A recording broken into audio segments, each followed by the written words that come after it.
had a full day today. Client calls, meetings, writing, doing to-dos, because if you saw my stories yesterday, just hired a new team. So, there's a period of where you have to get people up and running so they can fly. And of course, I mentally as well as you can, the project manager and me, mentally prepared for this. This is the way it was going to be to get everybody set up so I can fly free like a bird. And I am wrapping up my day, and I'm downstairs chopping vegetables for dinner, and I get a message from my intuitive energy healer just telling me, some personal stuff, checking in with me, things that we talked about. And the entire time that I was down there chopping, I'm listening to music, because music is just like my love language to myself. And I'm singing, and I'm allowing myself to, get into the mood of cooking, which is also a love language, not only for myself, but other people. I love food, but I love to love people through food, yummy in their tummy, because I love the way that is. I like to share it with other people. And the entire time I'm down there, I'm like, you know what? You have so many other things that you have to do today. There's more on your to-do list that you need to tackle. And what makes you think that it's okay to stop on your day? And I get a message from my intuitive energy healer, and she's sharing something with me. And it was just the right moment at the right time, and exactly what I needed to hear. Exactly what I needed to hear, in that not only women, I just think in this world today, who we are as people, it's like, how much more can I be doing? How much more can I be doing? Because the mantra, the idea, the belief that the world is just permeating and spewing out into the environment is the idea of, if you're not showing up and doing it, somebody else is. And in the wake of that idea and that thought and that verbiage, breeds a mentality, a feeling, an energy of desperation. Desperation. Create a new word. Desperation. It creates desperation and depletion and negativity around ourselves, and thinking that I have to keep doing more because somebody is always on my coattails. Somebody is always creeping up on my ankles. Somebody is always 1 second away from stealing my idea, or taking my creativity, or assigning that client, or meeting that man or woman first. Saying yes to that date first. Saying yes to that sale first.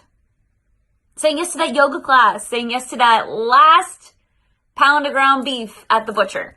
It doesn't matter what it is. It creates this just intensity of anxiety in all of us, that allows us to subscribe to and creates the opportunity for us to breed into the mentality of, if we are not always going, then somebody is going to take something from us. We are going to lose something. Or it's going to create the energy or the vibration or the perception that I didn't want it bad enough.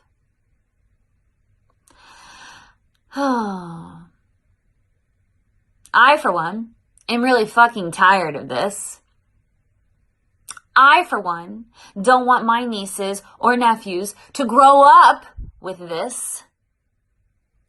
I, for one, am not in alignment with this desperate, negative, painstaking, anxiety-driven lack mentality of love, life, relationship, and business.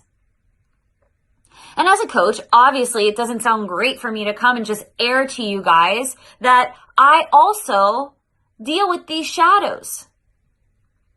But as a human, how can I not fucking deal with these shadows? They're every fucking where. They're everywhere. And I'm not judging you if this is what lights a fire under your ass. That's for you. It's for you. But it ain't for me.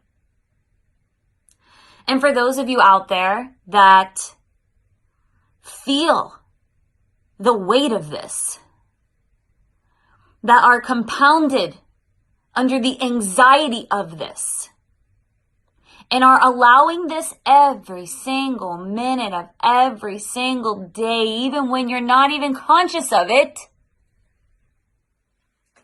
to anchor your creativity, to thwart your audacity, and to undermine your rest. This is for you. And it's for me too. Because I no longer want to be a human, a woman, a teacher, a student, a friend, a lover that always feels like I'm 1 inch from falling behind. I'm 1 breath from losing it all. I'm 1 moment of putting my feet up on the couch, resting, reading a book, or watching fucking Netflix from losing that client, losing that relationship, losing that connection, or even losing myself. So I stopped what I was doing and I came upstairs to my office. Oh, I got stuck on my rings there. Came upstairs to my office so I could record this video from my heart with you. Stop chopping my cauliflower and my vegan dinner. And heeded the message that my support system sent through to me. And you don't have to subscribe to intuitive energy or healers or any of that. It could be that moment where your friend just texts you and you're like, I was just gonna text you, that's so weird. Or suddenly you look out the window when you're just deep in thought and you see a butterfly fly by and you think to yourself, I would have missed that. I would have missed that if I wasn't here in this moment. Whatever level of support you have in your life, allow for it. Including allow for your own ideas, your own way of being, and your own rule of how you want to conduct yourself to be a support system for you. I'm grateful that my intuitive energy healer reached out to me in the midst of chopping cauliflower and me singing to Mac Miller and really struggling and wrestling with the thought of, all right, I could put this on and then I'll have to run back upstairs and I could probably do a few more emails so then I won't have to do them tomorrow. No!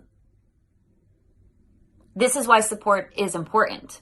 Not only externally, not only from the intuitive energy healers from the worlds and the BFFs of the worlds and the partners of the worlds, but also from ourselves. To check in with yourself, to see if how you're operating in the world is working for you, or to see if you're just so fucking bored with it. And to start doing the things that excite you. Start doing the things that make you feel like yourself. And if that's chopping vegetables and listening to music, or sitting down outside in the middle of your lawn, just letting the breeze rush through you, or intentionally meeting up with a girlfriend on the sly, saying yes to that date, or even if it is answering that 1 email. Like I said, no shade. What works for you is what works for you. The lack mentality, I'm over it. The thinking that we're missing something, I'm over it. The feeling that if we chop our cauliflower, we hire that team, we don't show up to that party, that somehow we're missing out. I'll leave you with this. What if, in all the things that you want versus all the things that you are supposed to be doing or should be doing, could be doing, or would be doing, if we continue to feel like everything is nipping at our heels and we have to hurry up, what if in the FOMO of missing out on all those things, you're missing out on yourself? I think it'd be a really big shame for that to happen. You can have the success, you can have the wealth, you can have the great sex, the great the relationships, the joy, all of it. But don't miss out on yourself. I love you guys. Be good to yourself for fuck's sake. Talk to you soon. Peace.